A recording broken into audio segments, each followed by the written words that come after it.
Chapter number 2, NCERT Class 8, Linear Equation in One Variable, Words Problem.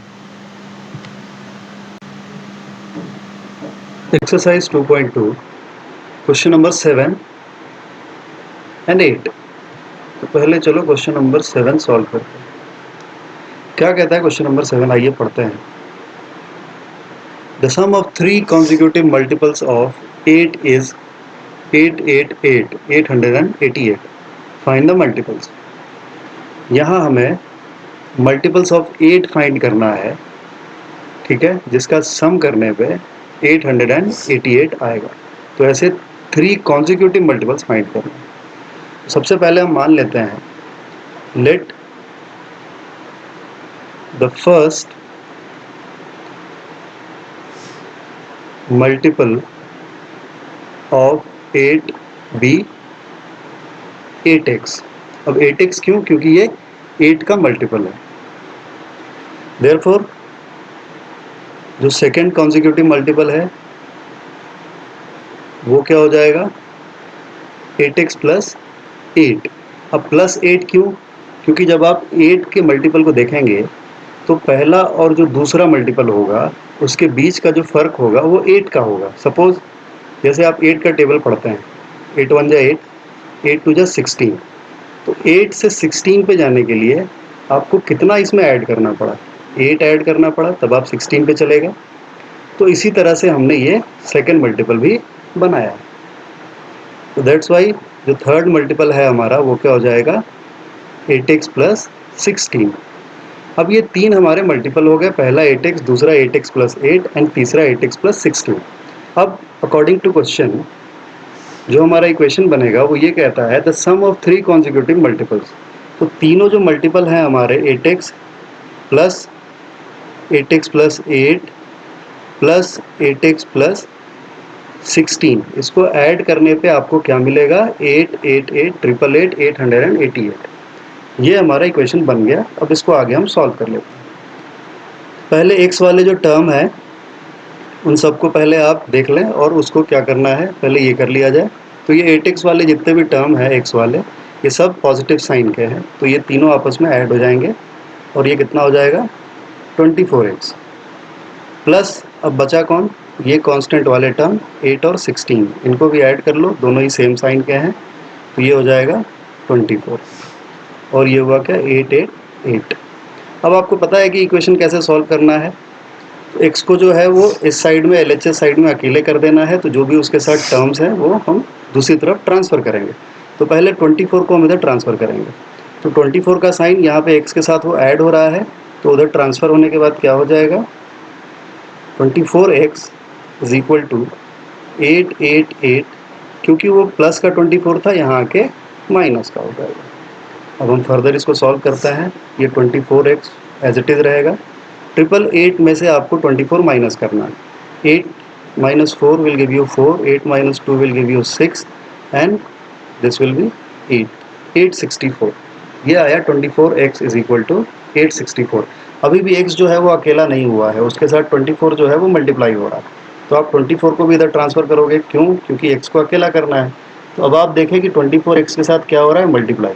तो जब आप उसको इक्वल टू के उधर ट्रांसफ़र करोगे, RHS साइड में ट्रांसफ़र करोगे, तो ये उसका ऑपोजिट हो जाएगा. तो यहाँ ये मल्टीप्लाई हो रहा था तो इधर आके डिवाइड हो जाएगा. तो अब इस तरह से क्या होगा कि x जो है वो अकेला हो गया. x इज इक्वल टू क्या हो गया? 864 डिवाइडेड बाई 24. अब आप इसको डिवाइड कर लें. पहले चलो हम 2 से करते हैं. 12, 2 4 जा 8, 2 3 जा 6, 2 2 जा 4. फिर 2 से कर लो. 2 6 जा 12, 2 1 जा 2, सॉरी 2 2 जा 4, 2 1 जा 2, 2 6 जा 12. अगेन 2 से कर लो. 2 3 जा 6, 2 1 जा 2, 0 एंड 2 8 जा 16. अब ये 3 से हो जाएगा. 3 3 जा 9 एंड 3 6 जा 18. तो x जो है वो आपका क्या आ गया?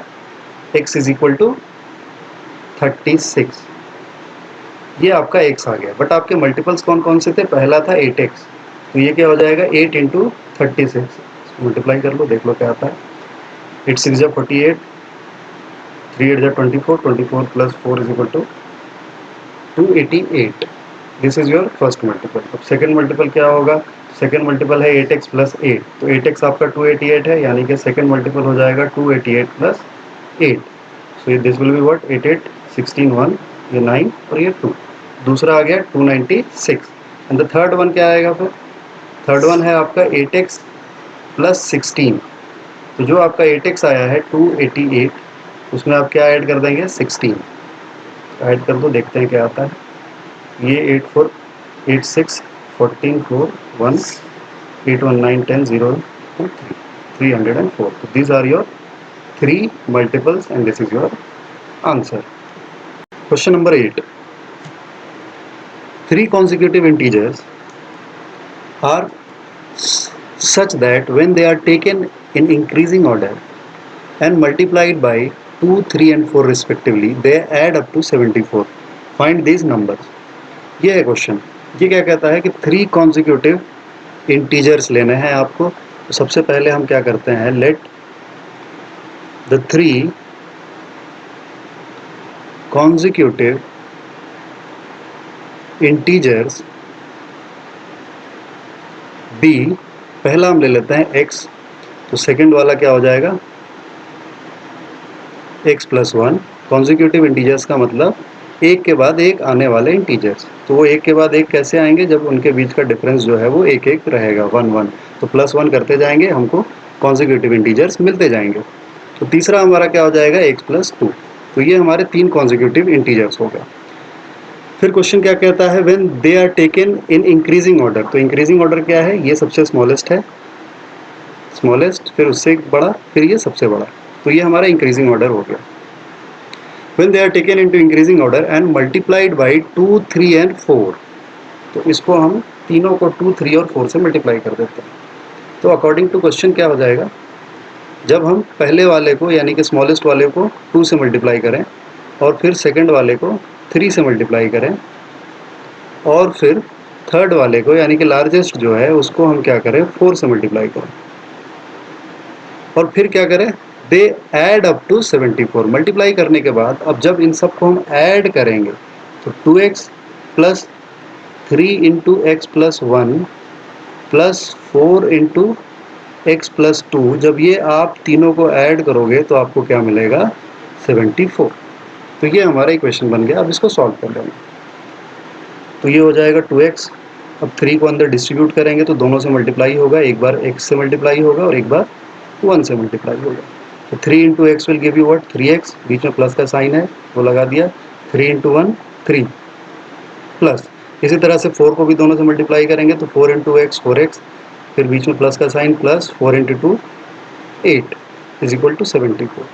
अब हमें क्या करना है, आपको पता है कि अब x वाले जो टर्म है उनको पहले हम ऑपरेट कर देंगे। तो ये सारे x वाले टर्म जो है उनका साइन सेम है, ये भी प्लस का, ये भी प्लस का और ये भी प्लस का। तो ये हो जाएगा 2x plus 3 5x, 5 plus 4 9x। अब उसके बाद जो कांस्टेंट वाले टर्म है 3 और 8, इनको भी देख लो, इनका भी दोनों का साइन प्लस का ही है, सेम साइन है, दोनों ऐड हो जाएंगे। 8 प्लस 3 इज इक्वल टू 11 और ये हो गया क्या 74। अब इसको सॉल्व करते हैं पहले। अब आपको पता है कि इसको क्या करना है, x को आपको LHS साइड में अकेला कर देना है, तो जो भी इसके साथ टर्म है उसको ट्रांसफ़र करेंगे। x को उधर ट्रांसफ़र किया तो क्योंकि ये प्लस हो रहा था उधर जाकर माइनस हो जाएगा, तो ये क्या हो जाएगा 74 माइनस 11। अब ये क्या मिलेगा आपको, तो यहाँ 9x, 74 माइनस 11 क्या मिलेगा, 4 minus 1 3, 7 minus 1 6। So 9x is equal to 63, ये आपका आया। अब इसको फर्दर सॉल्व करते हैं, तो यहाँ से हम ले लेंगे क्या 9x इज इक्वल टू 63। अभी भी x जो है वो अकेला नहीं हुआ है, तो 9 को भी आपको ट्रांसफ़र करना है। 9x के साथ क्या हो रहा है, मल्टीप्लाई, तो उधर जाएगा ऑपोजिट हो जाएगा डिवाइड। तो अब आपको क्या मिला, x is equal to 63 upon 9, ये डिवाइड में आ गया। अब इसको डिवाइड कर दे आप, वी नो दैट 9 7 जा 63, तो x is equal to what 7। तो ये आपका आ गया क्या, x इज इक्वल टू 7। तो ये x आपका 7 आ गया, तो ये फर्स्ट इंटीजर जो था आपका वो क्या हो गया, x ही था तो वो 7 हो गया। दूसरा वाला क्या था, x प्लस 1, तो x plus 1 means 7 plus 1 which is equal to 8, this is your second integer. And the third one is x plus 2, so x plus 2 means 7 plus 2 which is equal to 9. So your answer is 7, 8 and 9. Question number 9. The ages of Rahul and Harun are in the ratio 5:7. Here, the ages of two person Rahul and Harun is given and their ratio is 5:7. इसका मतलब क्या हुआ कि हारून और राहुल का जो ratio है, राहुल का 5 और हारून का 7, सबसे पहले हम इसी को लेकर और अज्यूम कर लेंगे let the age of Rahul be 5x, क्योंकि इसका रेशियो 5 था. इसी तरह से therefore age of Haroon will be 7x. ये दोनों का एज हो गया and this is what their present age, right. ये कौन सा एज है? प्रेजेंट एज, यानी कि अभी का एज. तो अभी इन दोनों का एज क्या है? 5x और 7x. अब हम देखते हैं क्वेश्चन आगे क्या कहता है. 4 years लेटर.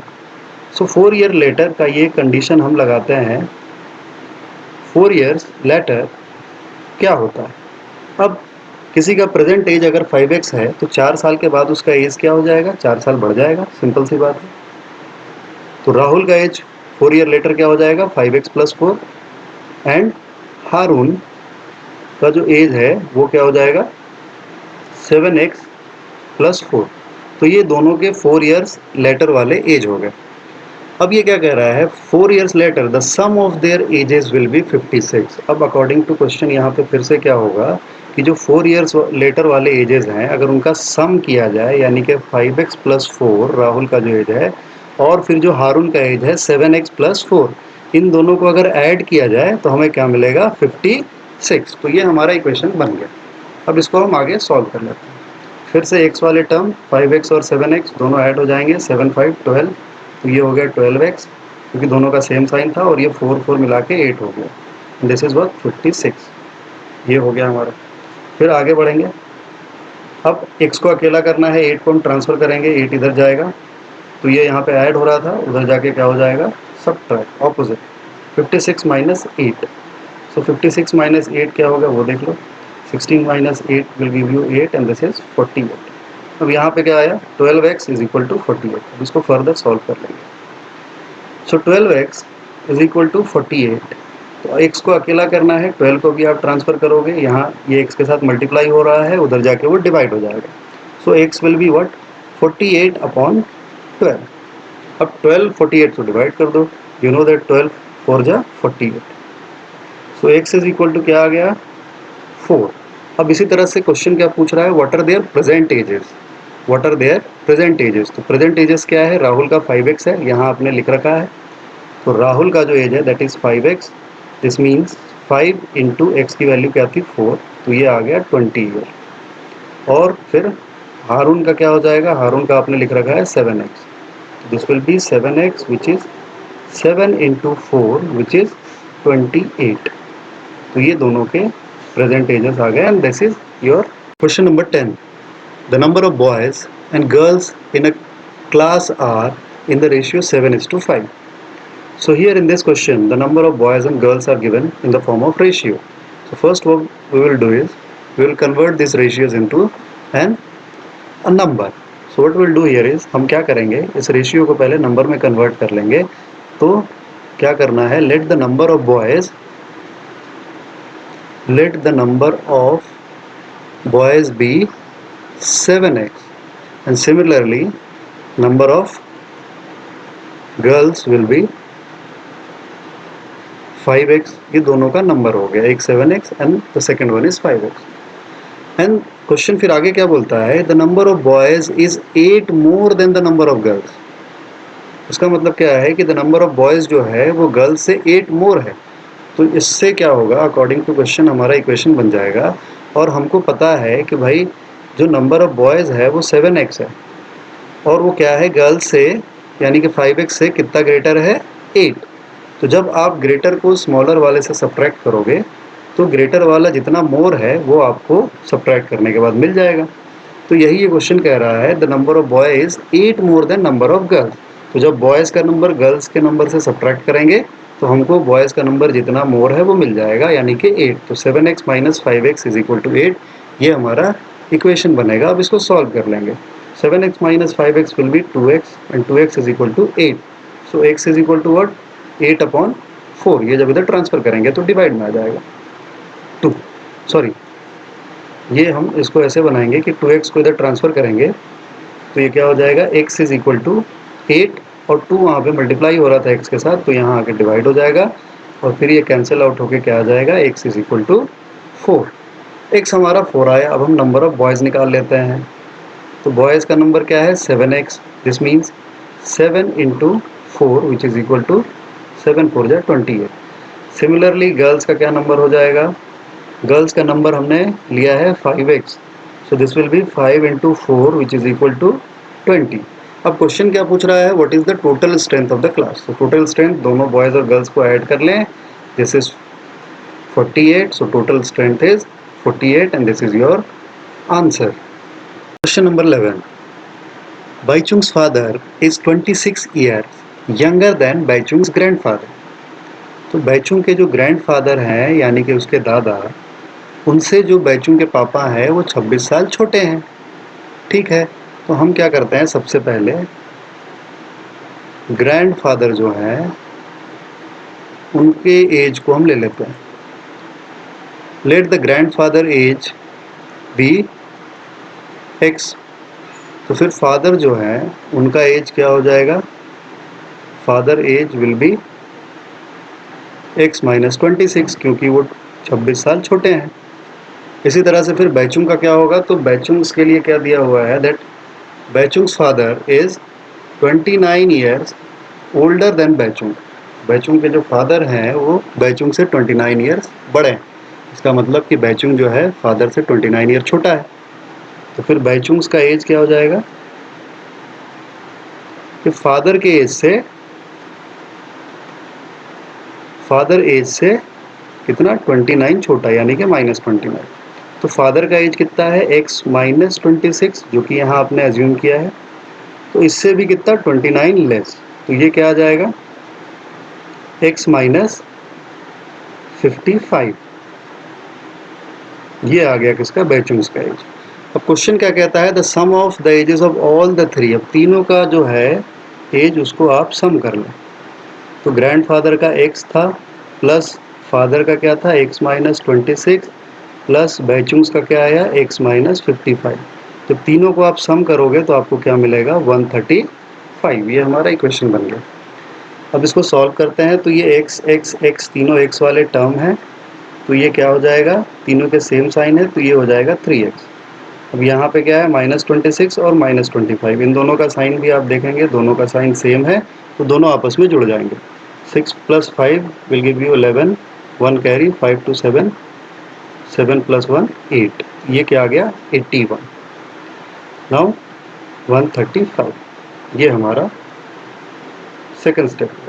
अब हमको x को अकेला करना है, हम माइनस 81 को उधर ट्रांसफ़र करेंगे, तो ये क्या हो जाएगा, 3x इज इक्वल टू 135, क्योंकि यहाँ माइनस का था तो ये इधर आके प्लस का हो जाएगा and this will be 3x is equal to 135 plus 81। अब इसको हम ऐड करते हैं, 5 1 6, 8 प्लस 3 11, 1 कैरी, 1 1 2, 216, ये हमें मिला। 3x is equal to 216। अब इसको हम फर्दर सॉल्व करते हैं। अब हमको x को अकेला करना है, तो 3 को भी इधर ट्रांसफ़र करेंगे। 3 क्या हो रहा है, x के साथ मल्टीप्लाई, तो उधर जाके क्या हो जाएगा, वो डिवाइड होगा, तो हमें क्या मिलेगा, x इज इक्वल टू 216/3। इसको हम डिवाइड करते हैं, 3 7 जा 21 एंड 3 2 जा 6, सो x इज इक्वल टू 72 आया। दिस मीन्स कि ग्रैंडफादर का जो एज है, दैट इज हमने x लिया था तो वो 72 ही हो गया। फादर का एज क्या था, x minus 26, this means 72 minus 26, ये क्या मिलेगा, 12 माइनस 6, 12 में से 6 गया 6, एंड दिस इज व्हाट 6, 6 में से 2 गया 4, 46 is your father age. And Baichung's का एज क्या हो जाएगा, Baichung's age will be x minus 55।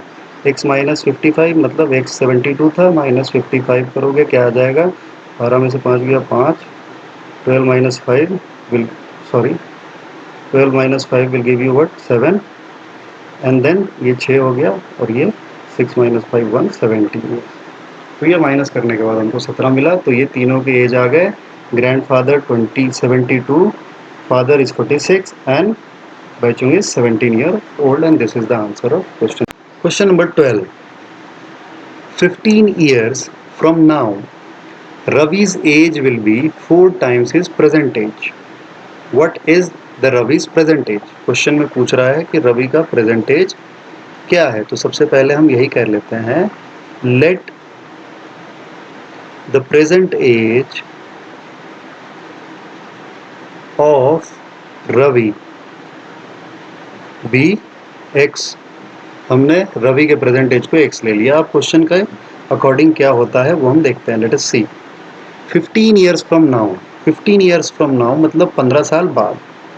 15 years from now, 15 साल बाद क्या होने वाला है। किसी का भी अगर प्रेजेंट एज x है तो 15 ईयर्स के बाद उसका जो प्रेजेंट एज है 15 साल से वो बढ़ जाएगा। तो 15 years from now Ravi's age will be x plus 15। ये हमने कर लिया 15 ईयर्स फ्रॉम नाउ। फिर आगे क्या कहता है, that Ravi's age will be 4 times his present age. तो ये कहता है कि अगर 15 साल बाद जो रवि की एज है जो x प्लस 15 है वो क्या हो जाएगी, वो किसके बराबर हो जाएगी, 4 times of his present age, यानी कि 4x, क्योंकि x हमारा प्रेजेंट एज था तो उसमें 4 से मल्टीप्लाई कर देंगे। तो ये हमारा इक्वेशन मिल गया क्वेश्चन के अकॉर्डिंग। अब इसको सॉल्व कर लेते हैं। तो सॉल्व करने के लिए क्या करना पड़ेगा कि ये आप x और ये x, ये दोनों x के टर्म है और दोनों ऑपोजिट साइड में है, तो दोनों को एक तरफ कर लो। तो हम 15 को एज इट इज़ यहीं छोड़ देते हैं और ये वाले x को उधर ट्रांसफ़र कर देते हैं। तो यहाँ पे 4x था, एज इट इज़ लिख दिया। यहाँ पे ये x जो है प्लस का साइन है, 15 के साथ ऐड हो रहा है और इसका साइन भी x का प्लस है, तो उधर जाके वो माइनस का हो जाएगा opposite. 15 is equal to 4x minus x will give you what, 3x। So x की वैल्यू अब यहाँ से हम फाइंड कर लेंगे।